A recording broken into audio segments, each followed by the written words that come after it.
tous et bienvenue dans ce nouvel épisode de Vivez la Vendée. On est avec Florian aujourd'hui. Bonjour Florian. Bonjour Anaïs. Tu es donc céréalier pastier. Oui, c'est ça, tout à fait. Et tu vas nous parler des pâtes locales. Parce que toi, tu es l'un des rares qui produit des pâtes locales. Voilà, c'est ça, c'est ça.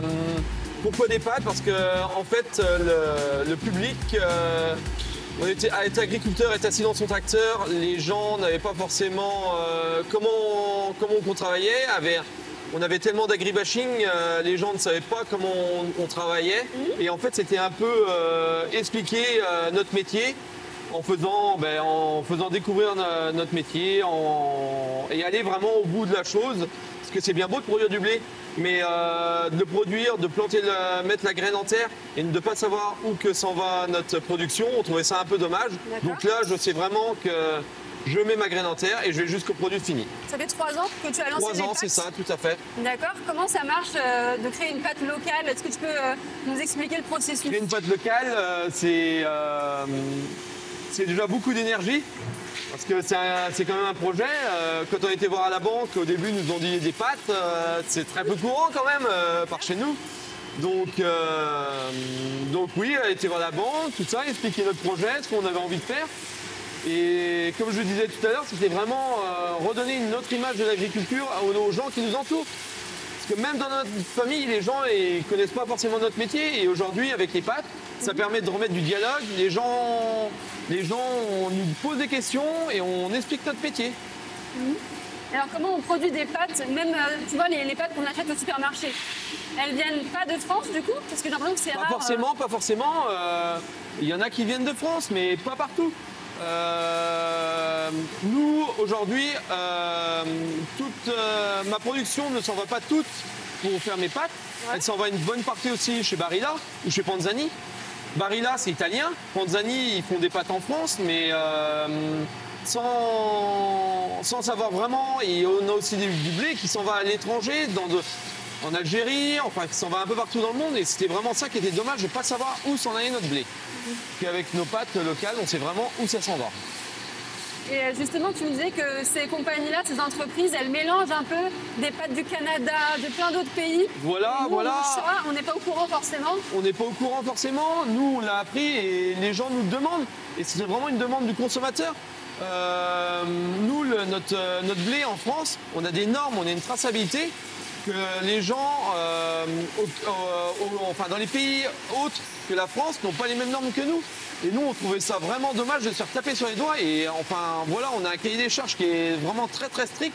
On a des contrôles tous les ans. C'est-à-dire que vous ne mettez pas de produits chimiques quand on compare avec des pâtes qui viennent de loin, du blé de loin?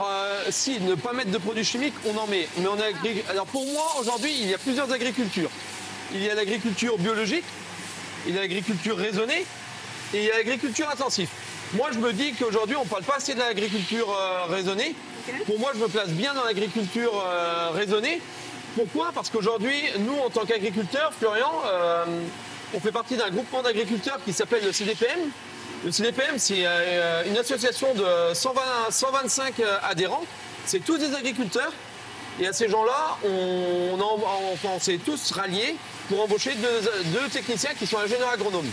Et ces 2 ingénieurs agronomes, tous les ans, on leur explique, ils nous expliquent, c'est un peu notre médecin des plantes. Okay. Si on a un problème dans notre champ, ils viennent voir, c'est notre médecin. Et derrière ça, on leur demande des essais sur des biocontrôles, des nouvelles alternatives, sur des outils mécaniques. Okay. Donc tu mets des produits chimiques, mais c'est contrôlé. C'est ça l'idée. C'est plus que contrôlé. Parce que moi, c'est pas compliqué. Aujourd'hui, quand je vois le comptable en disant mon père était agriculteur avant, depuis que je fais partie de ce groupement d'agriculteurs, c'est pas compliqué, j'ai réduit mes doses de 50%.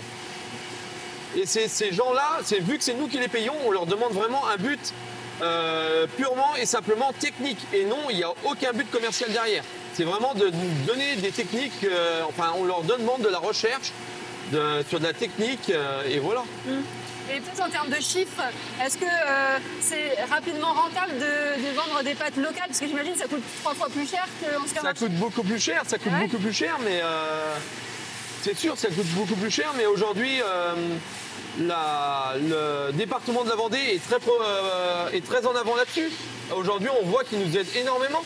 Nous, aujourd'hui, on travaille beaucoup avec tous les collèges publics de Vendée. Ils veulent que les élèves mangent local et bien. Et pour ça, je les remercie parce qu'ils font un boulot formidable sur ce but-là. Tu m'as dit 85% des 85% des collèges publics de Vendée sont approvisionnés par nous. C'est énorme.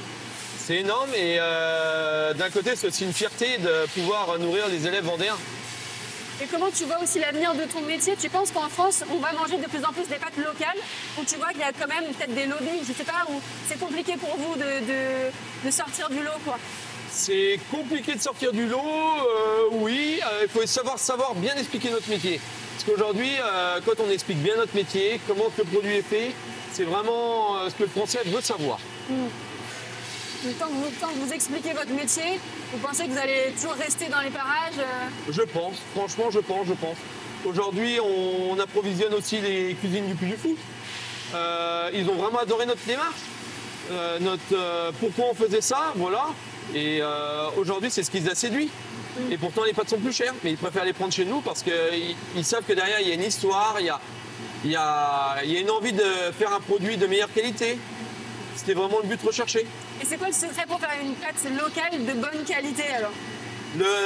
Une pâte locale et de bonne qualité, c'est surtout qu'on produit sur le bord de la mer, à l'Aiguillon-sur-Mer et à Saint-Michel-en-Lerme.